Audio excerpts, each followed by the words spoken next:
The heart can't regenerate itself. What if we could change that? We're going to be doing a clinical trial to try to regenerate the hearts in patients who have had recent heart attacks. We'll take a very primitive cell type called a pluripotent stem cell. Then we'll give it a chemical signal that says turn into heart muscle.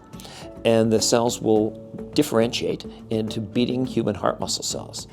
Then we're going to take those cells and we're going to transplant them to the hearts of people who have had recent heart attacks. What I hypothesize is that we will remuscularize their hearts and we will restore pump function and prevent them from developing chronic heart failure and give them a much healthier life.